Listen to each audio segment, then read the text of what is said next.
Welcome to Bolpur station.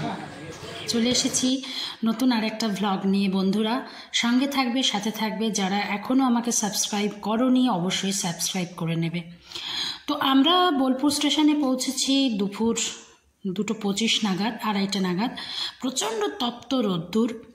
তারপরে আমরা চলে গেলাম একটি হোটেলে, সেখানে থেকে পরের দিন চলে গেছি কঙ্কালী তলা, জয়মা কঙ্কালেশ্বরী মন্দিরে আমরা পৌঁছে গেছি। প্রচণ্ড রোদ্দুর আর প্রচণ্ড তাপমাত্রা, তার মধ্যেই আমরা মায়ের দর্শন করতে চলে এসেছি। মনেই হচ্ছে না যে এত রোদ্দুর আর এত গরম, গিজগিজ করছে লোক। প্রচুর দর্শনার্থী মাকে দর্শন করবার জন্য। আমরাও কিন্তু দাঁড়িয়ে পড়েছি লাইনে মাকে পুজো দেব বলে। হ্যাঁ বন্ধুরা, আমরা চলে এসেছি বোলপুর শান্তিনিকেতনে এবং একদিনের ট্রিপের জন্য, যেটা অত্যন্ত সুন্দর একটি ভ্রমণ হতে পারে। এবং শুধু মা কঙ্কালেশ্বরী নয়, আমরা আরও অনেক জায়গা এর সাথে ঘুরবো। তো এখানে এসে দেখো, এখানে আদিবাসী নৃত্য দেখতে পাচ্ছি আমরা। আদিবাসী নৃত্য চলছিল সমানভাবে, আর সঙ্গে মাকে পুজোও দিলাম। প্রায় 500 থেকে 700 লোকের পেছনে আমরা দাঁড়িয়ে পড়েছিলাম। এটা মন্দিরের পেছনের দিককার অংশ। মা কালীর এখানে পুজো হয়। দেখো এখানে পুরো মেলার মতন, মানে মেলা চলছে বলা যায়, মেলাই চলছিল ওখানে। তো অত্যন্ত সুন্দর মনমোহক দৃশ্য যেটা দেখছি। প্রচুর লোক ভেতরে ভালো করে আমরা ভিডিও তুলতে পারিনি, বাইরে থেকে যতটুকু পেরেছি আমরা ভিডিও তুলেছি। পেছনের দিককার অংশ তোমাদেরকে দেখাচ্ছি। এখানেও একটি সরোবর রয়েছে, মানে পুকুর টাইপের রয়েছে। এখানে তোমরা স্নান সেরে পুজো দিতে পারো। তো প্রথমে মা কঙ্কালেশ্বরীতে আমরা পুজো দিলাম। আমরা স্নান টান সেরে এসেছিলাম, সো আমরা পুজো দিলাম এখানে। তো অত্যন্ত সুন্দর লাগলো। এবং এই প্রথম আমি ভিজিট করলাম মা কঙ্কালেশ্বরীতে। বাইরে প্রখর রোদ্দুর, আর তোমরা দেখতে পাচ্ছ কি হারে ট্যুরিস্ট গেছে। তো প্রচুর ট্যুরিস্ট রয়েছে। তো আমরা নমো করে ভগবান মাকে পুজো দিলাম। এইবার আমরা এখান থেকে চলে যাব আরও একটু জায়গা। আরেকটা জিনিস যেটা বলবো সেটা হচ্ছে, এখানে কিন্তু আমরা পুজো দিয়ে ওখানে একটুখানি খাওয়া দাওয়া করে নিয়েছি। কি পাওয়া যায় খেতে? খাবার অবশ্যই তোমরা খাবে, নিরামিষ ঘুগনি, মুড়ি, চপ, গরম গরম আলুর চপ ভেজে দেবে, খুব লোভনীয় খাবার। তো এই দেখো, আমি একটুখানি তোমাদের একটু আদিবাসী নৃত্য দেখাচ্ছি, একটু দেখতে থাকো তোমরা। অপূর্ব সুন্দর। আচ্ছা, এরপরে আমরা চলে গেছি, কিন্তু এটা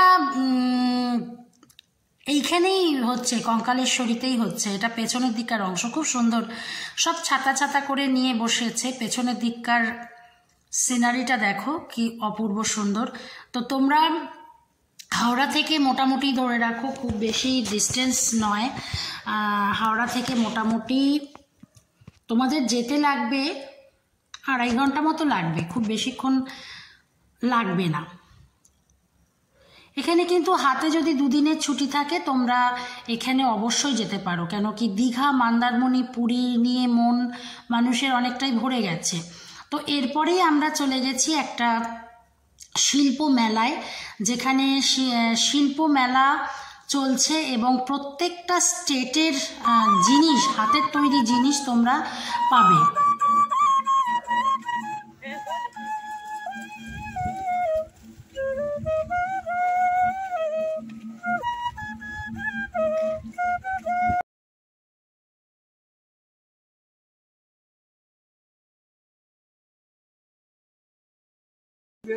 ভালো নাহলে ওদিকে আরো দেরি হবে।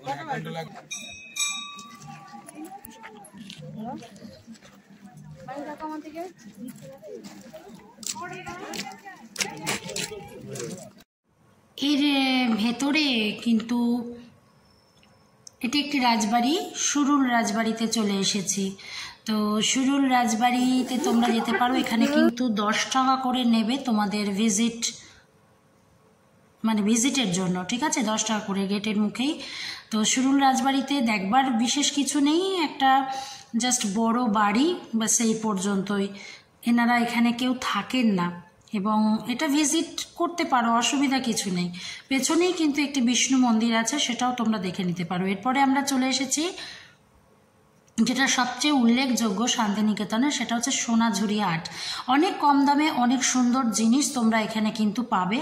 আমিও বেশ কিছু জিনিস কিনে নিয়েছি, তবে একটা জিনিস দেখলাম, পুরুষ মানুষের কোনো জিনিস এখানে পাওয়া যায় না, সবটাই কিন্তু মেয়েদের। আর আরেকটা খুব সাংঘাতিক ব্যাপার যেটা দেখলাম, এখানে কখনো তোমরা বাইরে থেকে এসে খাবে না, 50 টাকার জিনিসটা এখানে 300 টাকায় বিক্রি হয়। ডিম ভাত বিক্রি হয় 350 টাকায়, মাছ ভাত বিক্রি হয় 500 টাকায়, ঠিক আছে? তো আমি চাইবো তোমরা সবসময় বাইরে থেকে খাবার খেয়ে তবে সোনাঝুরি হাটে প্রবেশ করবে। এরা ব্যবসার নামে প্রহসন চালাচ্ছে, মানুষকে মানে কি বলবো, লুটছে। তো সঙ্গে থাকবে, সাথে থাকবে। ধন্যবাদ।